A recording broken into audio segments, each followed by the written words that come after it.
ADOS is everywhere. Cut the check. So we're going to go over a couple of bills and acts that he had a hand in just to get a glimpse of, I like to call him Lock 'em Up Joe. And it's going to take a look at a few of the things that he felt would be best to make law. Hold on for me, and we're going to get right into it. So the first bill we're going to look at, we're going to go back to 1984 when he worked with Republican Senator Strom Thurmond in the Reagan administration to craft and pass the Comprehensive Control Act, which enhanced and expanded civil asset forfeiture and also entitled local police departments to a share of captured asset. And some of the negative effects of the 1984 Crime Control Act, it actually led to a 32% rise in federal prisoners over the next 2 years between 1984 to 1986. There was also a doubling of residential and commercial property that was seized. There was a sharp drop also in witnesses being granted protection. And for the numbers, we have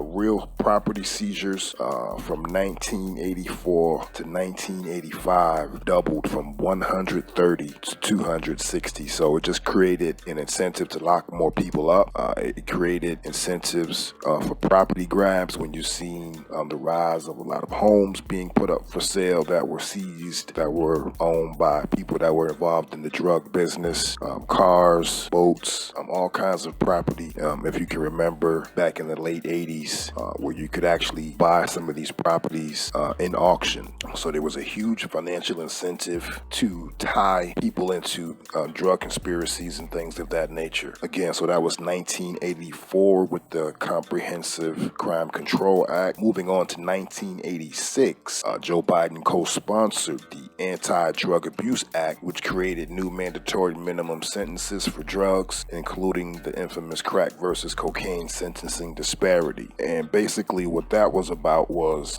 at that time, what it created was the minimum 5-year federal prison sentence if you distributed a minimum of 5 grams of crack cocaine, as opposed to powder cocaine where you could distribute up to 500 grams and receive the same 5-year federal prison term. So that was one of the highlights of the bill, and also one of the most detrimental aspects of the bill. And just to give you an idea of the effect of that bill, in 1986, before the enactment of federal mandatory minimum sentences for crack cocaine offenses, the average federal drug sentence for African Americans was 11% higher than whites. 4 years later, the average federal drug sentence for African Americans was 49% higher. So we can actually see how that exacerbated the already glaring disparity in sentences between African Americans and white Americans for the same crimes. And one of the crazy things about it is that when they were actually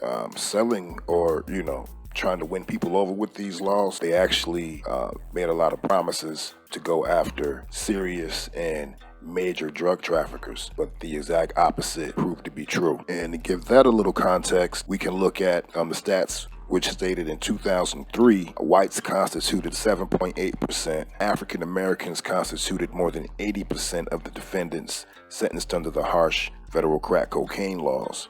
And this was despite the fact that more than 66% of crack cocaine users in the United States are white or Hispanic. And not to be left out of the equation were African American women, where their incarceration rates from 1986 to 2006 increased by 800%. And this was largely driven by drug convictions. And this was compared to an increase of 400% for women of all races for that same time period between 1986 to 2006. Another stat for good measure, in the year 2000, there were approximately 790,000 African American men in prisons and jails. That same year, there were around 603,000 African American men that was enrolled in higher education of some sort. And in the 80s, this was a time when crack cocaine was rampant. Drugs and crime was a major theme in the inner city, especially densely populated urban areas. Also, it seems to be that was the major focus of much of the media or propaganda that was used to promote these harsh drug penalties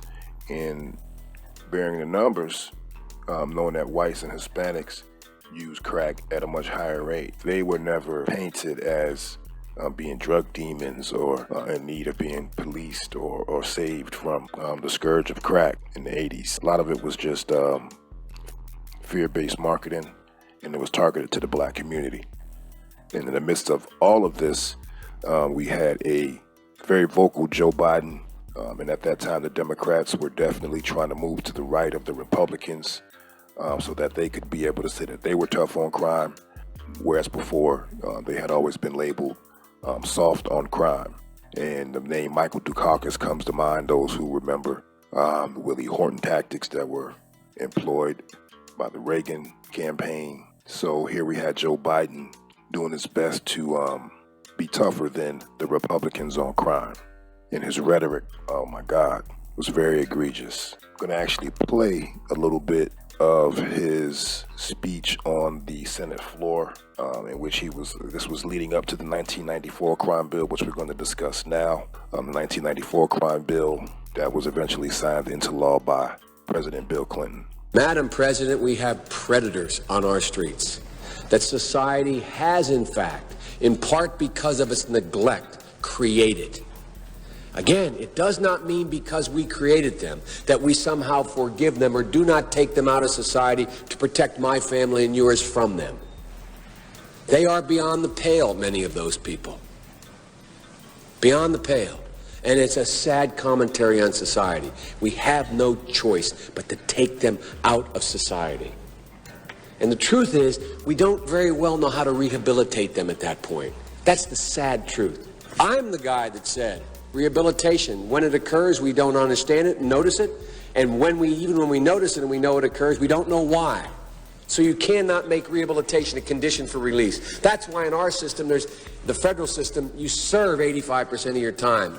It's a shame, but we don't know how to rehabilitate. But there is a consensus, and I will cease. We must make the streets safer. I don't care why someone is a malefactor in society. I don't care why someone is antisocial. I don't care why they become a sociopath. We have an obligation to cordon them off from the rest of society, try to help them, try to change their behavior. That's why we do in this bill. We have drug treatment and we have other treatments to try to deal with it. But they are in jail, away from my mother, your husband, our families. But we would be absolutely stupid as a society if we didn't recognize the condition that nurtured those folks still exist. And we must deal with that. So let's talk about the 1994 Omnibus crime bill, better known as the Violent Crime Control and Law Enforcement Act of 1994. Written by Biden, signed by Clinton, this bill increased funds for police and prisons, fueling a huge expansion of the federal prison population. It also contributed to the rapid growth of militarized police forces. They used new federal funds to purchase hundreds of thousands of pieces of military equipment. And we kind of can see the fruit that is being born today in many of the riot. Even before these riots, we see police, local police, with all kinds of military equipment and tanks. We saw that in Ferguson.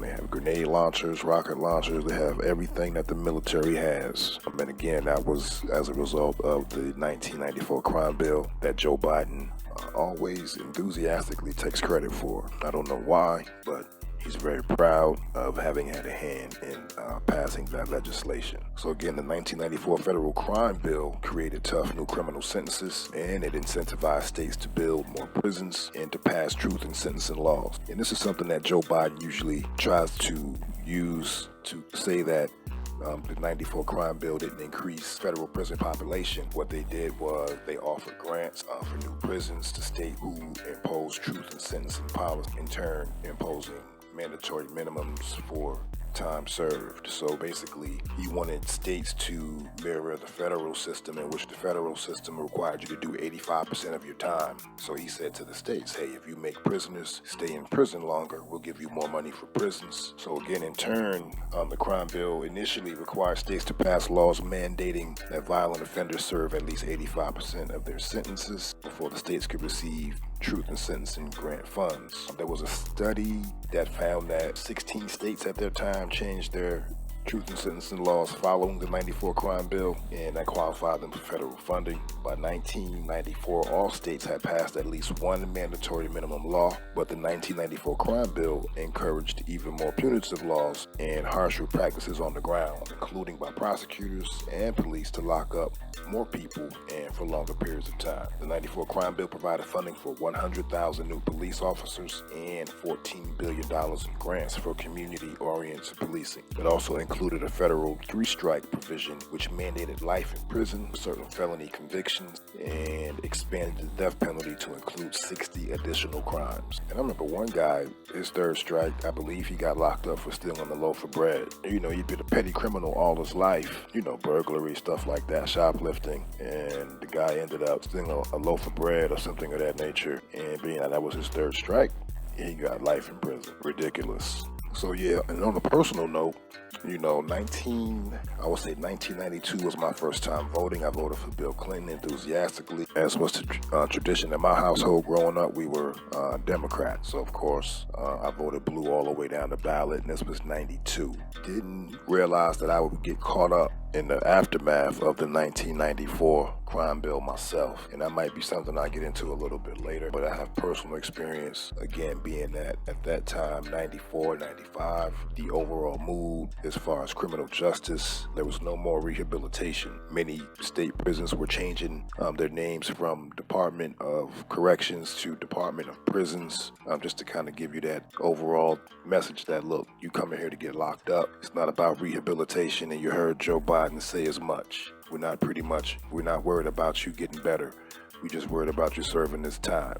So with the mood being more time, less parole, I got caught up in the first offense, received a conviction, a felony conviction, and whereby I was actually eligible according to the guidelines. I was eligible for parole in approximately 20 months of a 5-year term. I was actually required to do and serve my whole 5-year term, not realizing that I had actually voted for Bill Clinton, who actually signed the bill that was written by Biden. And I know I'm not the only one. This was the law that led to, 1 in 3 black men at some point in time being on either parole, probation, or actually in prison. Ridiculous. So now they want to prop them up in 2020 and think that, well, they probably know black men won't be voting for Biden. They definitely going after black women, but I just want black women who support black men to know. And many of y'all have had this affect you personally, be it a brother, a son, nephew, a cousin, your husband, father, may have had these laws impact their lives and in turn impact your lives. So Joe Biden has already had a chance, and we pretty much see what he's about. We cannot let him get another chance, especially with him selecting Kamala Harris as his running mate. She was his counterpart in the law enforcement, and she helped to enforce the 1994 crime bill that he championed so fiercely. And her record as DA in San Francisco bears that out. That's for another video. But just wanted to touch you and highlight some of Joe Biden's criminal justice record, the legislation that he has championed that has been detrimental to the black community, particularly the American descendants of slavery, although this affected all black people. So thanks for listening. I'll be back again with another video. If you haven't already, please like the video, subscribe to the channel, hit the notification bell so you can be notified when I drop new content. Again, this is Bill Money, Dirty Laundry Media, signing out.